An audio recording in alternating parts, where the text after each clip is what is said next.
भारतीय फजाइया का एक और तैयारा गिरकर तबाह हो गया। भारतीय एयरफोर्स ने Su-30 तैयारा गिरने की तस्दीक भी कर दी है।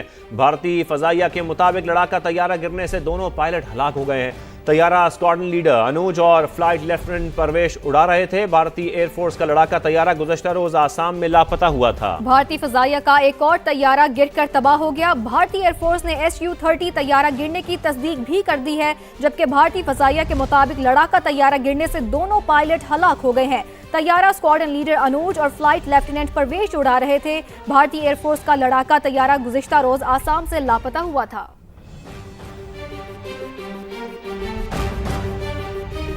आगे बढ़े आपको बताएं, वजीर आजम की ज़ेरे सदारत पेट्रोलियम मसनूआत के स्टॉक और खपत पर इजलास। वफाकी वजीर खजाना मोहम्मद औरंगजेब की वजीर आजम को ब्रीफिंग। दफातर, तालीमी इदारे, खिदमात फराहम करने वालों के लिए वर्किंग डेज में कमी का प्लान तैयार किया जा रहा है। तालीमी इदारों में वर्चुअल निज़ाम तालीम और दफातर के लिए वर्क फ्रॉम होम का प्लान भी तैयार किया जा रहा है। तो इस हवाले से आपको बताएं कि गवर्नमेंट क्या प्लानिंग कर रही है। वज़ीर आज़म की ज़ेर सदारत पेट्रोलियम मसनूआत के स्टॉक और खपत पर यह इजलास हुआ है। वफाकी वज़ीर ख़जाना मोहम्मद औरंगजेब ने वज़ीर आज़म को ब्रीफिंग दी है।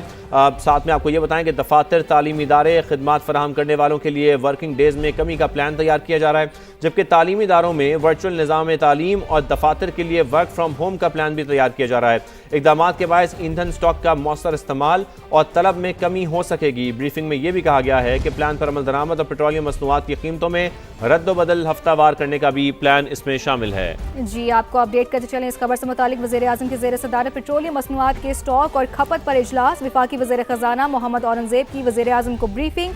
दफातर, तालीमी इदारे, खिदमात फराहम करने वालों के लिए वर्किंग डेज में कमी का प्लान तैयार कर लिया गया है।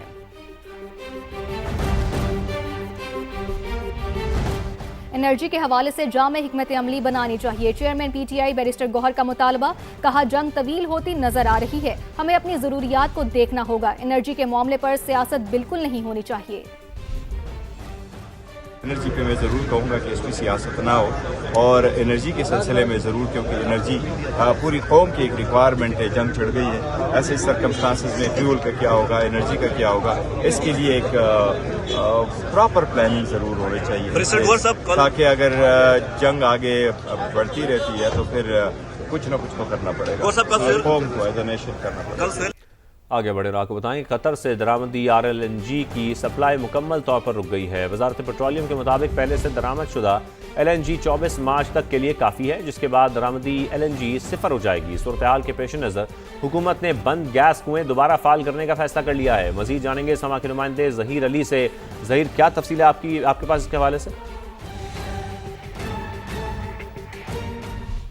में प्लान बनाया है, चूँकि आबनाए हुर्मुज़ की बंदिश के बाद जो सूरत हाल हुई है उसमें कतर से जो LNG पाकिस्तान को 1000 MMCFD जो सप्लाई होती थी वो मुकम्मल तौर पर रुक गई है, और कतर LNG की जानिब से बाकायदा तौर पर आगाह किया गया है। और पेट्रोलियम डिवीज़न हुकाम का ये कहना है कि 24 मार्च तक हमारे पास जो LNG इस वक्त आई हुई है वो मौजूद है, और 24 मार्च के बाद चूँकि सरप्लस LNG को ये मकामी कुएँ 400 MMCFD के गैस के बंद करने पड़ते थे, उन कुओं को फाल किया जाएगा। और इसके अलावा जो मुल्क भर में इस वक्त तेल के कुएँ जो बंद पड़े हुए हैं उनमें जदीद टेक्नोलॉजी इस्तेमाल करके पैदावार को दोगुना किया जाएगा। और इसके अलावा जो प्लान ये बनाया गया है कि जो एनर्जी एफिशिएंसी प्लान है, चूँकि ज़्यादा से ज़्यादा कोशिश की जा रही है मुस्तकबिल में कि जो सरप्लस बिजली है उसको सनतों के इस्तेमाल में लाया जाए और उसका रेट भी कम किया जाए, ताकि जो जामे सिक्योरिटी है, एनर्जी सिक्योरिटी, उसको यकीनी बनाया जाए। और इस वक्त ये प्लान ये बनाया जा रहा है कि इंडिजिनाइजेशन, मकामी जो रिसोर्सेज हैं जो ऑलरेडी मौजूद हैं, डिप्लीटेड हैं या ख़त्म हो चुके हैं,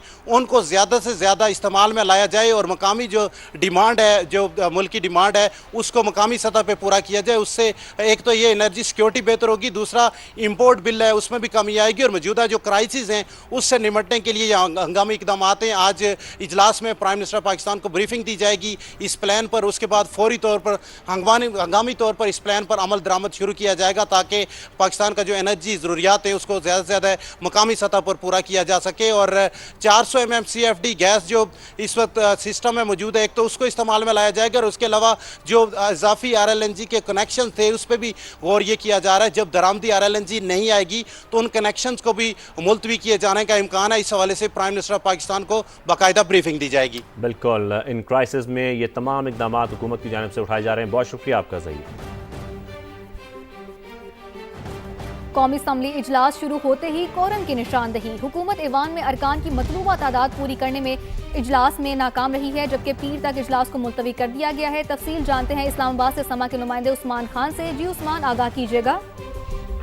जी बिल्कुल, डिप्टी स्पीकर की जेर सदारत है कौमी असम्बली का इजलास जो है वो शुरू, और मुस्तफ़ा अली शाह ने जैसे ही वक्फा सवालात की निशानदही की तो फौरी तौर पर अपोजिशन के रुकन इकबाल आफरीदी की जानिब से वो खड़े हो गए। उन्होंने कोरम की निशानदही की और साथ ये भी कहा कि यहाँ पर वज़रा भी मौजूद नहीं है, जिस पर डिप्टी स्पीकर ने गिनती करवाई और गिनती करवाने के बाद कोरम जो है वो मुकम्मल नहीं था और हुकूमत को सुस्ती का सामना करना पड़ा। आधे घंटे बाद जब दोबारा इजलास बुलाया गया तो उस वक्त भी हुकूमत ईवान में अरकान की मतलूबा तादाद पूरी करने में नाकाम दिखाई दी, जिसके बायस डिप्टी स्पीकर गुलाम मुस्तफ़ा शाह ने कौमी असम्बली का इजलास पीर की शाम 3 बजे तक मुलतवी कर दिया और आज बगैर कार्रवाई के इजलास को मुलतवी करना पड़ा है।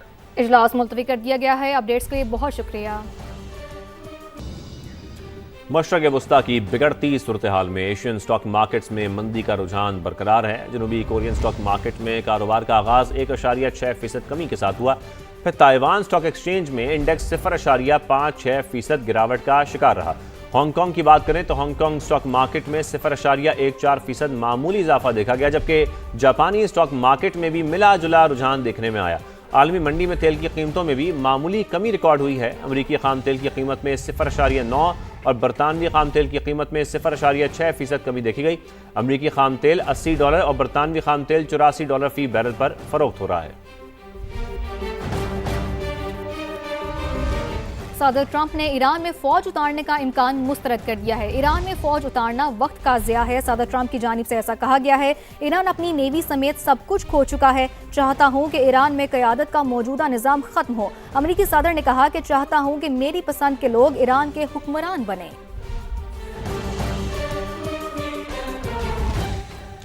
खबर आपको ये भी दें कि बहरीन में इसराइली सिफारतखाने पर ईरान का हमला। मनामा में फाइनेंशियल हार्बर टावर को निशाना बनाया गया है। ईरानी मीडिया ऐसा रिपोर्ट कर रहा है। इसके मनाज़र भी आपको दिखा रहे हैं। फाइनेंशियल हार्बर टावर में इसराइली सिफारतखाना कायम था। टावर के करीब एक ड्रोन को मार गिराया गया है, रॉयटर्स ऐसा बता रहा है, जबकि ईरानी मीडिया का यह बताना है कि मनामा में फाइनेंशियल हार्बर टावर को निशाना बनाया गया है। बहरीन में इसराइली सिफारतखाने पर ईरान ने हमला किया है। मनामा में फाइनेंशियल हार्बर टावर को निशाना बनाया गया है। फाइनेंशियल हार्बर टावर में इसराइली सिफारतखाना कायम था, जबकि टावर के करीब एक ड्रोन को भी मार गिराया गया है। अमेरिकी सेनेटर बर्नी सैंडर्स की ट्रंप इंतजामिया पर शदीद तनकीद। कहा कि हमने दिफाई बजट के लिए पेंटागन को 1000 अरब डॉलर दिए थे, जबकि सदर ट्रंप ने दिफाई अखराजात के लिए मजीद 500 अरब डॉलर मांगे। बर्नी सैंडर्स ने कहा कि अब सदर ट्रंप ईरान जंग के लिए मजीद रकम मांग रहे हैं। ये जंग सदर ट्रंप ने कांग्रेस की मंजूरी के बगैर शुरू की है। हमारी तरफ से अब सदर ट्रंप को साफ इनकार है। हमें अपना पैसा जंगों की बजाय अमरीकी अवाम पर खर्च करना चाहिए। और आपको बताएं, श्रीलंका ने ईरानी बहरी जहाज बुशहर को पनाह दे दी है। शिप में मौजूद 208 अफराद को महफूज मकाम पर मुंतकिल कर दिया गया है। गैर मुल्की मीडिया के मुताबिक जहाज इंजन में खराबी के बायस समंदर में फंस गया था। श्रीलंकन सदर ने कहा कि जंग में गैर जानिबदार हैं, किसी फरीक का साथ नहीं देंगे, इंसानियत के तहफ़्फ़ुज़ में कभी हिचकिचाहट नहीं दिखाएंगे। ईरान में स्कूल पर हमला अमरीकी फौज ने किया। इमारत पहले नेवी बेस का हिस्सा थी। अमरीकी अखबार न्यूयॉर्क टाइम्स की तहकीकात में इंकशाफ। लिखा, सैटेलाइट तस्वीर में वाज़े लिखा है कि ये स्कूल की बिल्डिंग है। आसपास खेल के मैदान भी वाज़े हैं। निशाना बनाना गलती थी या जानबूझकर टारगेट किया गया, अभी तय नहीं हुआ। स्कूल के अहाते में मुसलसल मिसाइल गिरे, जिससे बड़े पैमाने पर तबाही हुई। हमला आवरों को तस्दीक करना चाहिए था कि ये मिलिट्री टारगेट नहीं है। ईरान में स्कूल पर हमला अमरीकी फौज ने किया। न्यूयॉर्क टाइम्स की तस्दीक सामने आई है। आपको इस बारे में अपडेट करते चले कि अमरीकी अखबार न्यूयॉर्क टाइम्स की तहकीकात में ये इंकशाफ हुआ है। उन्होंने लिखा कि सैटेलाइट तस्वीर में वाज़े लिखा है कि ये स्कूल की बिल्डिंग है। आसपास खेल के मैदान भी वाज़े हैं। निशाना बनाना गलती थी या जानबूझकर टारगेट किया गया, अभी तय नहीं हुआ।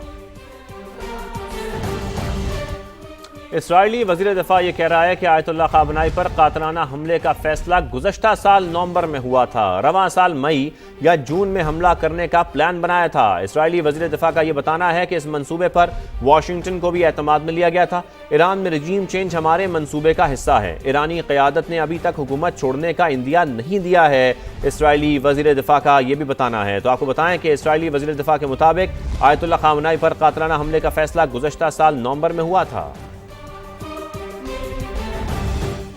मुत्तहिदा अरब अमारात का ईरान के अरबों डॉलर के असासे जब्त करने पर गौर। ईरान के बहरी जहाज भी कब्जे में लेने पर सोच विचार। अमरीकी अखबार वॉल स्ट्रीट जर्नल का दावा, लिखा कि इस इकदाम से तेहरान को फॉरेन एक्सचेंज की शदीद किल्लत का सामना हो सकता है। यूएई में ईरान की दर्जनों शैडो कंपनियां फाल हैं। तेहरान उन कंपनियों की मदद से पाबंदी के बावजूद तेल की तिजारत करता है। फॉरेन एक्सचेंज के हुसूल के लिए भी उन कंपनियों पर इन्हिसार करता है।